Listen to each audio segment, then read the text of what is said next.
दुनिया में ऐसे कई आइलैंड हैं जो अपनी खूबसूरती के लिए विख्यात हैं। आज हम आपको एक ऐसे ही आइलैंड के बारे में बताने जा रहे हैं जो खूबसूरत तो है ही, लेकिन इसके बावजूद इस आइलैंड की गिनती दुनिया के सबसे खतरनाक द्वीपों में होती है। इटली में स्थित इस आइलैंड को मौत का आइलैंड कहा जाता है। वेनिसिया झील के उत्तर में स्थित इस रहस्यमयी आइलैंड को पोवेग्लिया आइलैंड के नाम से जाना जाता है। यहाँ जाना या मौत को बुलावा देना एक ही बात है। कहते हैं कि यहाँ जाने वाला लोगों का लौटकर वापस आना मुश्किल होता है। दरअसल इस आइलैंड से जुड़ी एक खौफनाक कहानी है जिसकी वजह से लोग यहाँ जाना नहीं चाहते। हालांकि सरकार ने यहाँ लोगों के जाने पर प्रतिबंध भी लगाया हुआ है। कहा जाता है कि सैकड़ों साल पहले इस आइलैंड पर प्लेग के मरीजों को मरने के लिए लाकर छोड़ दिया जाता था और जो लोग मर जाते थे उन्हें यहीं पर दफना दिया जाता था।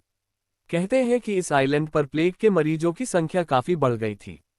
ऐसे में लगभग 1,60,000 बीमार लोगों को आइलैंड पर ही जिंदा जला दिया गया था।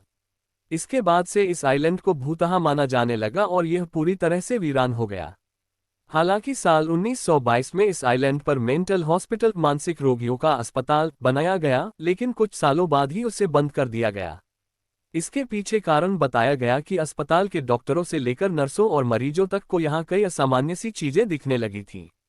मेंटल हॉस्पिटल के बंद होने के कई साल बाद तक ये आइलैंड वीरान पड़ा रहा। इसके बाद इटली की सरकार ने साल 1960 में इसे एक शख्स को बेच दिया। बताया जाता है कि असामान्य घटनाओं के बीच वो शख्स अपने परिवार के साथ कुछ ही दिन यहाँ रह पाया। फिर वो इस आइलैंड को छोड़कर कहीं चला गया। इसके बाद यहाँ रहने आए एक अन्य शख्स के साथ भी कुछ ऐसी ही घटनाएं घटी, जिसके बाद वो भी आइलैंड को छोड़कर चला गया। तब से यह आइलैंड वीरान ही पड़ा है। बताया जाता है कि मछुआरे भी इस आइलैंड के पास मछली पकड़ने नहीं जाते। कई बार उनके जाल में मरे हुए इंसानों की हड्डियां फंस जाती हैं। यहाँ अथाह मात्रा में इंसानी हड्डियां मौजूद हैं।